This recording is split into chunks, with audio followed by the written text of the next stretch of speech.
Alors, toujours dans le cadre de mes rencontres avec les joueurs amateurs de la SPTT Brest, par rapport au match de Coupe de France, 7ème tour, Stade Brestois, Francis Leblé, samedi à 19h, ça approche. Je reçois aujourd'hui Jordan Derrien. Salut trompette. Tu vas bien? Ouais, ça va. Tranquille? Vous sortez là avec tes coéquipiers de la remise des maillots au penalty bar. Exactement. Et alors, ça fait quoi? Ah bah c'était sympa. Ouais. Bonne ambiance, il y avait un petit peu de monde, c'était sympathique. Avec les joueurs du stade? 3 petits jeunes du stade, des Brestois, maison, donc c'était sympa. Ouais. Et le maillot? La remise? Le Oh, numéro? on verra. Ouais. Le numéro il me plaît pas comme j'avais envie. Ouais. Ça reste un maillot qui se porte. Il paraît que le maillot est beau. Il est sympa, ouais. Ouais. Bleu marine? Ouais, c'est ça exactement. Ça marche. Du coup, Jo, tu vas nous parler un petit peu de ton parcours Ouais, avant qu'on évoque le match? ça marche. Vas-y, je t'écoute. Alors ça va être long, hein. Et Moi vas-y. j'ai commencé à l'ESPET, du coup j'ai suivi mon père qui était du coup le coach de l'équipe B quand j'étais jeune. Donc j'ai dû commencer à fréquenter l'ESPET quand j'avais 3 ans peut-être. J'ai joué là-bas dès mes débutants, mes benjamins. Ensuite je suis parti à Tahiti pendant 3 ans et mon père a été muté, donc j'ai joué à la Stefana, le club phare de Tahiti en fait, où on avait une sacrée génération avec des joueurs qui ont fait donc, la Coupe du Monde du vin il y a quelques années, donc c'était vraiment sympa. Après, du coup, je suis revenu un an à l'ESPET en U17, première année, deuxième année, pardon, Ouais. où c'était avec Rudy Pinock, Benoît Le Goff, une sacrée génération aussi à l'ESPET. On a fait une belle année, on a visité pas mal de clubs pro, c'était sympa, et du coup, avec Benoît Le Goff, j'ai signé au Stade Brestois. Donc, j'ai passé 2 ans là-bas, en 17 NAS, où ça s'est très très mal passé pour moi. J'ai enchaîné pas mal de blessures et je me suis retrouvé à jouer en 19 DH du coup l'année d'après où j'ai pu jouer un petit peu plus, c'était un peu plus convivial, ça me ressemblait un peu plus. On a gagné la Coupe de Bretagne et à la fin de l'année j'ai re-signé à l'ESPET du coup pour mes 2 premières années seniors. Ouais, c'est ça. Donc une montée en PH jusqu'en DHR et une descente dans la foulée de DHR à PH. Suite à ça, j'ai décidé de partir, je suis allé à Sarnan.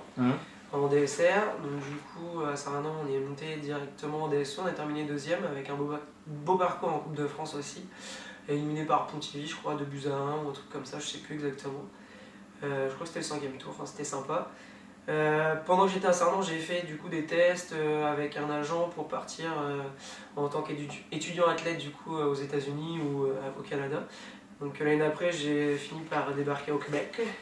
À Montréal? Ouais, à Montréal, à l'université de Montréal, où c'est l'une de mes plus belles expériences de vie, avec des joueurs brésiliens, des Croates, un joueur qui avait fait la Ligue des Champions, un Biélorusse, il y avait tout, des Canadiens, Ouais, des puis Cubains. là tu vis vraiment pour le foot quoi. Voilà, c'était vraiment sympa, on avait fait une tournée estivale aux États-Unis en pré-saison, on prenait l'avion pour aller en déplacement, jouer devant 8000 personnes. Ouais. Bon, c'était le top quoi. Du coup ça a duré 1 an parce qu'au niveau études, peu la merde, moi je suis pas trop école. Ouais. Donc voilà, ensuite je suis revenu, j'ai décidé de suivre mes 2 grands copains de la SPET qui avaient signé à Pougarnon entre temps, donc je suis parti là-bas pendant 1 an. Encore une fois ça s'est très mal passé, j'ai enchaîné les blessures avec une opération d'une hernie inguinale, donc du coup l'année de merde. Suite à ça je suis allé à Guipava, où j'ai retrouvé en fait des anciens copains du stade. Donc là-bas, ça s'est super bien passé humainement avec les joueurs, c'était vraiment très bien. J'ai retrouvé un petit peu du plaisir pendant 3-4 mois, et puis voilà, moi j'ai un caractère de cochon, je me suis embrouillé avec le coach, j'étais pas d'accord avec ses choix, il y avait des pipes qui jouaient à mon goût, et moi je jouais pas assez. Bon voilà, je me suis embrouillé, j'ai préféré sortir avec les copains, et j'ai laissé passer l'année. Et suite à ça, j'ai été à Gouenou. Ouais. Voilà, encore une fois, ça s'est très mal passé. D'accord. J'ai encore enchaîné les blessures avec une appendicite qu'on ne m'avait pas décelée, qui m'a pourri l'année pendant 6 mois. Où j'ai suivi un de mes meilleurs amis qui était là-bas. Et voilà, donc j'ai tiré un trait là-dessus. Et puis je me suis dit qu'au final, le seul club où je pouvais être bien, c'était chez moi à la maison. Dans la famille, chez la Donc je famille. suis retourné à l'ESPET, j'ai ramené mes copains que j'avais rencontrés du coup à Guipava. Donc Samy qui est arrivé 1 an plus tard, mais il y avait Romain, Benjamin, enfin voilà, j'ai ramené mes potes.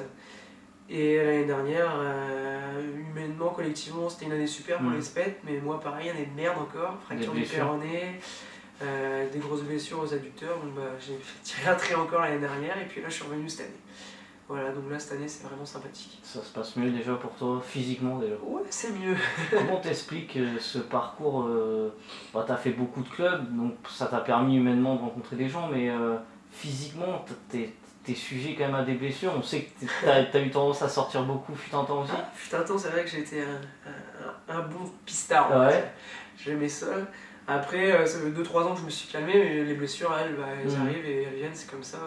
J'ai un jeu à prendre des coups et voilà, j'ai pris des coups, je me suis pété, et c'est comme ça. Voilà, pour l'instant, cette année, ça se passe bien pour toi. Ouais, ça va. Et là, le tirage au sort fait que tu vas pouvoir jouer au stade, Francis Lebé en plus. Bah ouais, c'était un rêve. Pendant 2 ans, j'allais à l'école, je passais devant et j'aurais aimé jouer là-bas. Ah bah voilà, maintenant je vais jouer là-bas. Tu vas fouler la pelouse où tu avais un homonyme qui s'appelait Jordan derrière qui joue au stade. Ouais, quand je suis parti du stade, il est arrivé. Ouais, c'est ça. Je suis pas sûr qu'il ait foulé la pelouse, lui. Mais non, voilà. Et en tant que fan de foot, si ma mémoire est bonne, tu es un supporter parisien, ça? Exactement. D'avant les Qataris ou Ah d'après? ouais, je me souviens des matchs avec papa dans le lit. J'étais à côté du lit et devant les matchs de Paris dans la petite télé avec les Arteta et tout ça. Ouais. Je me souviens de tout ça. La bonne époque. Ça marche. Cette année, on sait que les groupes ont une refonte des groupes, R1, R2, R3 à la fin de l'année. Ouais. Là, l'équipe vient de monter de D1 à PH. Donc Olivier Richard a pris la suite de Yann Pénès. Toi, comment tu vois la saison déjà sur un plan collectif et après sur un plan individuel au niveau des objectifs? Sur un plan collectif, déjà le maintien, c'est l'objectif plus ou moins officiel. Donc finir dans les 9. Voilà, c'est ça. Après, c'est sûr qu'officieusement, nous les joueurs, on aimerait viser un peu plus haut. On a l'équipe pour, ça c'est sûr. C'est juste que là, on a perdu des points bêtes à cause de la coupe. Voilà, on a un sacré effectif, on doit au moins 20-21 joueurs qui peuvent jouer en A sans que le niveau baisse. Je suis pas sûr que les clubs dans le PH puissent faire autant. C'est vrai. Après, c'est sûr, officieusement, on aimerait être dans les 3, dans les 4. Et puis si on peut récupérer des points sur les premiers qui ont commencé à prendre de l'avance, on jouera à la montée voilà, sans se prendre la tête. Après, c'est vrai que ça peut aller très vite. Hein. Je vois Pouvien là qui est relégable alors qu'il y a deux journées c'est pareil. C'est la donc, coupe pour eux aussi, c'est l'effet coupe. Voilà, ils sont éliminés, maintenant ils perdent des points.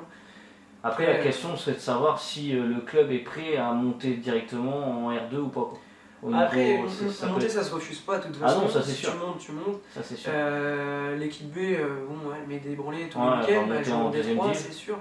Mais il y a des bons joueurs et puis voilà, il y a des bons 19. On en a 2 qui jouent avec nous ce week-end, il y en a 2 autres qui restent en U19 et qui pourraient largement jouer avec nous. Enfin, on n'est pas inquiet là-dessus. Ok, Jo. Si on a quelque chose à te souhaiter pour cette année, je pense arrêter d'être blessé. Pas de blessé. Une saison complète. Ouais, ce serait pas mal. Bon. Déjà, j'ai fait plus de matchs qu'en 2 ans, là, je suis sûr. C'est vrai, t'es sur la bonne voie. Ouais, c'est pas mal. On va passer aux questions chrono, Jo. Ouais, ça marche. Tu m'enchaînes ça direct. Ouais, vas-y. DSP ou Corona? DSP. Coca ou Pepsi? Coca. Thé ou café? Café. Beurre salé ou beurre doux? Beurre salé. Viande ou poisson? Viande. Raclette ou fondue? Oh, raclette. Tony Montana ou Michael Corleone? Tony Montana. Blonde ou brune? Ouais, je voulais dire, pour pas avoir d'emmerde, brune. Captain America ou Iron Man? Captain America. Mohamed Ali ou Mike Tyson? Ali. Steph Curry ou LeBron James? LeBron. Karim Benzema ou Giroud? Benzema. Roger Federer ou Rafa Nadal? Nadal. Pep Guardiola ou José Mourinho? Guardiola. PSG ou OM? PSG. Messi ou Cristiano? Messi. T'as hésité. Ouais, j'ai hésité. Canal Plus ou Beansport? Bein maintenant, du coup. McDo ou Burger King? McDo. Real Madrid ou Barça? Real. Et Raymond Chappelle ou Francis Levé? Ah, Francis pour un match, Chapelle pour la vie. Ça marche. Je te remercie, Jordi. Et bon match. Merci.